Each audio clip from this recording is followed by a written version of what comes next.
अप्सरा में सेल लगी है, शाम को चलें? नहीं, आज बहुत काम है, फिर कभी। हाँ, 2-2 हज़ार की साड़ियाँ 700-700 में मिल रही हैं। जब तक त्योहार आएगा बड़ी महंगी हो जाएंगी। वो क्या है कि तन्वी के एग्ज़ाम है ना, तो निकलना बहुत मुश्किल होगा। अरे एक काम कर, पैसे मुझे दे दे, मैं ले आती हूँ। वैसे भी मेरी चॉइस तो तूने हमेशा पसंद की है। क्या हुआ? शायद कोई आया है, बाद में बात करती हूँ। कौन है? कोई नहीं।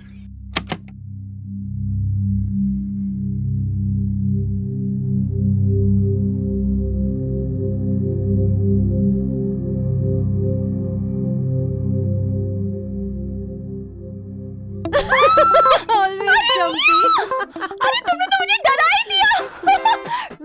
कब आई मुंबई से? सारी बातें यही बता दूं कि अंदर भी बुलाएगी? हाँ हाँ, चल चल अंदर चल।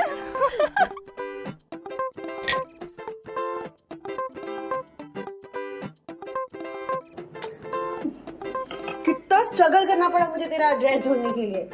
एक तो शादी के बाद नंबर बदल लिया, ऊपर से कभी फोन भी नहीं किया। तेरी अभी तक शादी नहीं हुई ना, इसलिए तुझे पता नहीं कि दोस्तों का साथ क्यों छूट जाता है। रहने दे रहने दे। फेसबुक पे भी कितना ढूंढा मैंने तुझे, वहां भी नहीं मिली। फेसबुक? बाप रे, मैं तो इनका लैपटॉप तक नहीं छूती हूँ। वो अभी तक अपने लैपटॉप की किस्त भर रहे हैं, कहीं खराब वराब हो गया तो। पागल। अरे हंस मत। अरे यार, इतने नाजुक नहीं होते कंप्यूटर। नेक्स्ट टाइम फुर्सत में आऊंगी ना, सब सिखा दूंगी तुझे, जैसे तूने मुझे मैगी बनानी सिखाई थी, याद है?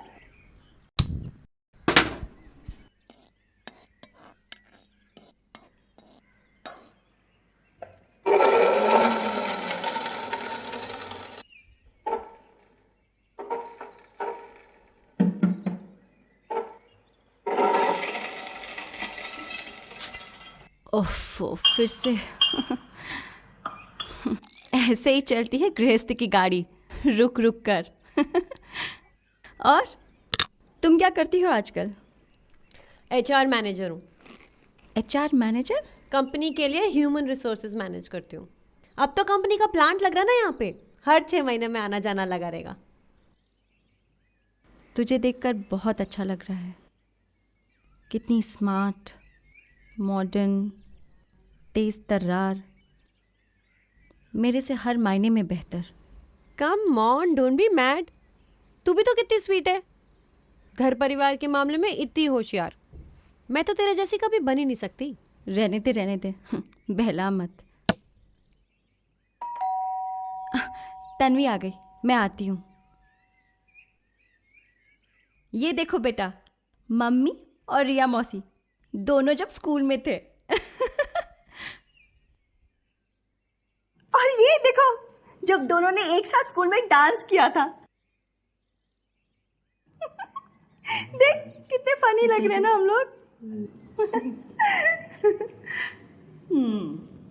अब यहाँ से मम्मी और पापा की शादी की फोटो शुरू। My God, look at Shekhar, her photograph में सारा अटेंशन बस तेरे ऊपर।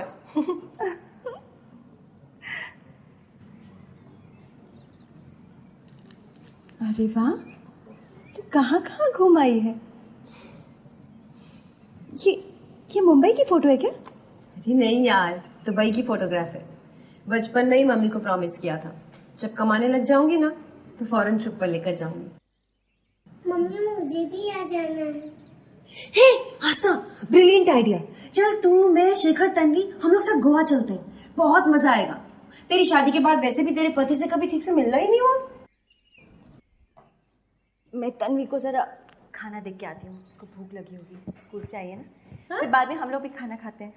छी यार, तो कितनी बोरिंग है, थोड़ी तो लाइफ एंजॉय किया कर। तू गोवा की बात कर रही है? शादी के बाद अब तक मैं इस शहर के बाहर नहीं गई हूँ।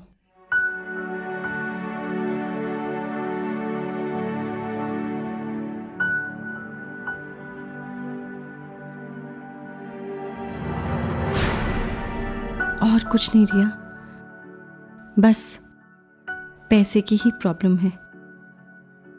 आजकल सब कुछ इतना महंगा हो गया है कि बाजार से क्या खरीदूं क्या नहीं, रोज सोचना पड़ता है। अब तन्वी भी बड़ी हो रही है, उसकी भी छोटी मोटी जरूरतें हैं, और अब उसे कॉन्वेंट स्कूल में डालने की मुसीबत। और तू तो जानती ही है कि आजकल अच्छे स्कूल में डालने के लिए कितना डोनेशन लगता है। अब एक की कमाई में परिवार चलाना इतना मुश्किल है, तो हम बचत कहां से करेंगे? मैं तब से यही सोच रही हूं कि काश मैंने हायर स्टडीज की होती तो तू मुझे अपनी कंपनी में एक अच्छी सी जॉब दिला देती। पर तू गलत सोच रही है यार, हर सवाल का जवाब हायर स्टडीज में थोड़ी ना होता है। तो फिर मैं क्या करूं? पिताजी ने भी मेरे बीए के बाद अचानक मेरी पढ़ाई छुड़वाकर मेरी शादी करवा दी, और तेरे मम्मी पापा की तरह मुझे किसी ने भी करियर के लिए इनकरेज नहीं किया। पर आस्था, प्रोफेशनल लाइफ के कमिटमेंट्स पूरे करने के लिए भी बहुत सी मुश्किलें झेलनी पड़ती हैं। पता है टाइम की कितनी मारामारी होती है। कितनी बार तो मैं मम्मी पापा से मिलने तक के लिए तरस जाती हूँ। और मेरे पास इतना टाइम है कि मैं घबरा जाती हूँ। मुझे मेरी प्रॉब्लम्स और भी बड़ी लगने लगती है। समझ में नहीं आता कि ये कैसे होगा, वो कैसे होगा। अरे यार आस्था, इतनी टेंशन क्यों ले रही है यार? मिलके ढूंढेंगे ना तेरी प्रॉब्लम्स का सलूशन। आस्था, अच्छा सुन, चल एक काम करते हैं, थोड़ी देर ना हम लोग टीवी देख के मूड फ्रेश करते हैं। उसके बाद तेरे हाथों की गर्मा गर्म चाय पी के तेरी प्रॉब्लम का सलूशन ढूंढते हैं। ओके? अच्छा बता, टीवी पे कौन कौन से प्रोग्राम देखती है? इसको क्या हुआ? आस्था क्या?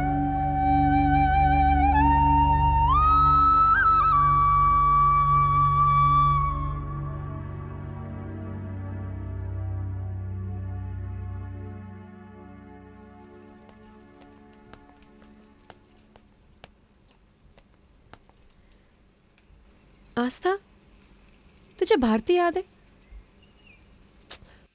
तेरी मौसी की पड़ोसन। तुझे पता है शादी के बाद ना उसकी हालत भी बिल्कुल तेरे जैसी थी। फटाफट से 2 बच्चे, ऊपर से बूढ़े सास ससुर की टेंशन, पैसों की तंगी की वजह से वो भी बहुत स्ट्रेस रहती थी। फिर करीबन 1 साल पहले वो मुझे अचानक मॉल में मिली। यार मैं तो उसको देख के हैरान रह गई। उसके तौर तरीके, बात करने का स्टाइल, कपड़े पहनने का ढंग, सब कुछ बदल चुका था। ऊपर से इतनी खुश और कॉन्फिडेंट लग रही थी। फिर मैंने उसको पूछा और उसने बताया कि बड़ी हिम्मत करके उसने कुछ खुद का काम शुरू किया है और फिर सब बदल गया। खुद का काम? मगर उसने तो सिर्फ ग्रेजुएशन ही की है। वही तो मैं तुझसे कह रही हूँ यार, डिग्रियों से ज्यादा इम्पोर्टेंट होता है अपने ऊपर भरोसा होना। अब लेकिन वो करती क्या है? तू ना बस अपने ऊपर भरोसा पैदा कर कि तू भी कुछ कर सकती है, फिर देखना सब कुछ अपने आप हो जाएगा।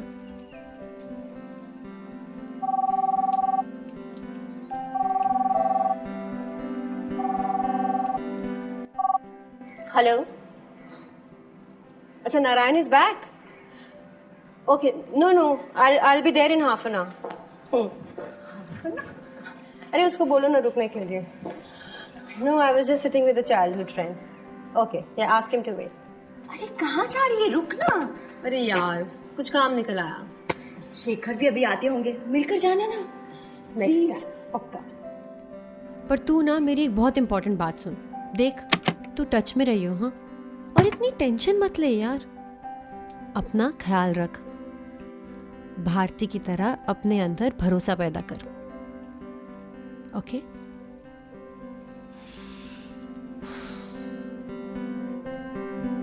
फिर से आना। बहुत जल्दी आऊंगी। चल, देख के तुम भी। See you. See you.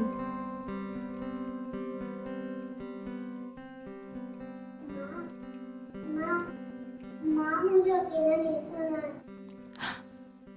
Tanvi बेटा, आई एम सो सॉरी। चल मैं सुलाती हूँ तुझे।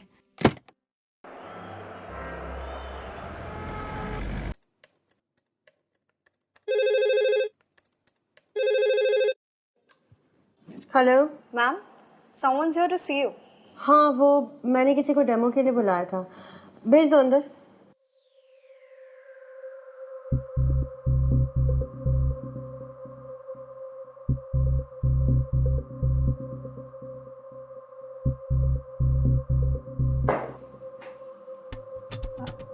आस्था?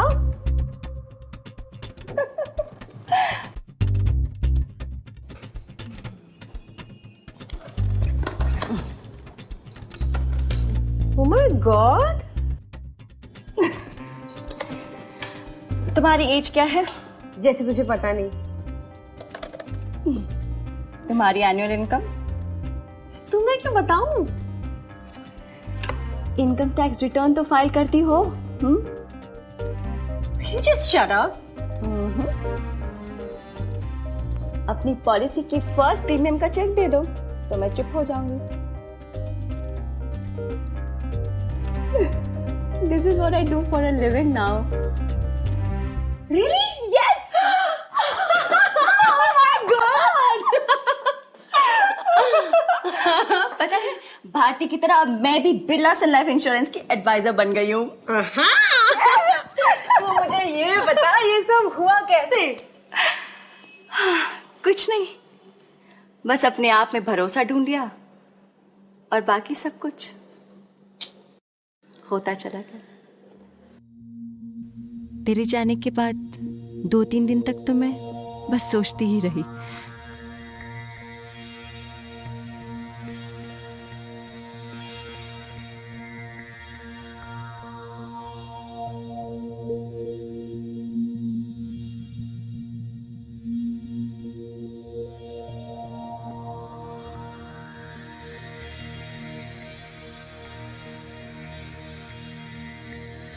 फिर एक दिन हिम्मत जुटा के मौसी को फोन कर दिया।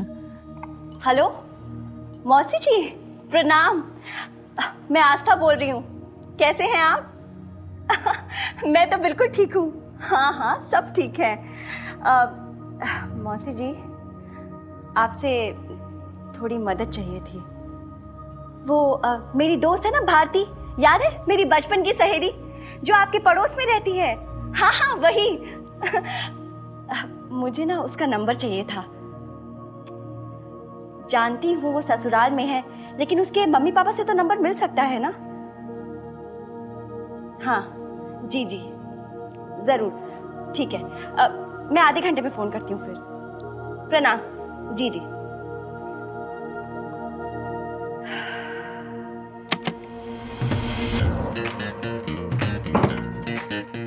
शेखर, आप फिर से भूल गए।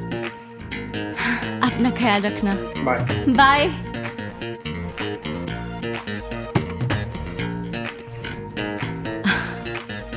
शेखर को कुछ भी नहीं बताना चाहती थी, सोचा सरप्राइज दूंगी तो ज्यादा अच्छा रहेगा।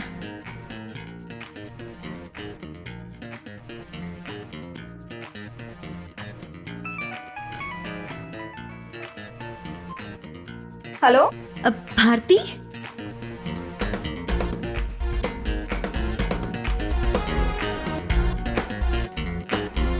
और भारती के साथ बात करने के बाद तो मुझे वाकई लगने लगा कि मैं भी कुछ कर सकती हूँ।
अरे अब कौन आया? उफ।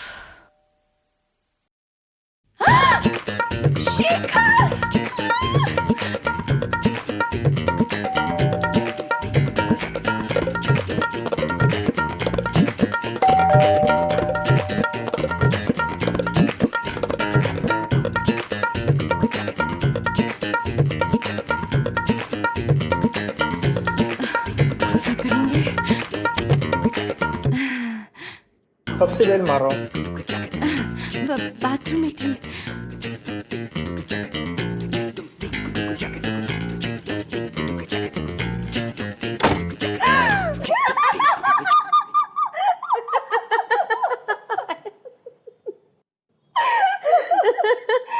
इतने दिनों में शेखर ने ऑलमोस्ट मुझे पकड़ा भी तो आईआरडीए की एंट्रेंस एग्जाम वाले दिन।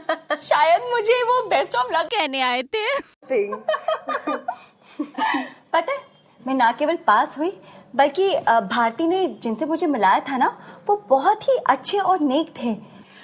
इनफैक्ट मेरे एडवाइज़र बनने के बाद शुरू के महीनों में कितनी बार उन्होंने मेरी गलतियां सुधारी और मुझे गाइड भी किया। और बाकी की कहानी तो तुम्हारे सामने बैठी है। जो आज शाम को मुझे ट्रीट देगी और अगले महीने मेरे साथ गोवा भी चलेगी।